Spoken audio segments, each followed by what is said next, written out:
Ano ang mas masarap? Stick o super stick? Stick ko at super stick. Mga favorite snacks ko simula nung bata pa lang ako hanggang ngayon. Stick ko, over the years nandun pa rin yung consistency dun sa products nila. Parehas pa rin ang lasa at tamis. While super stick with the new looks at evolved dun sa mismong wafer stick nila. Meron ng super dots at marami na ang laman. Ang hirap buksan. Ano ba ito? Ayan.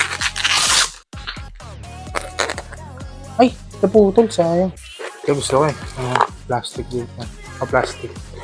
Ano? Actually, naghahanap pa ako ng pwede pang laban pa dito sa dalawa. Kaya lang di ko makita yung isa, which is Champola. Pero nakakita ko ng isa.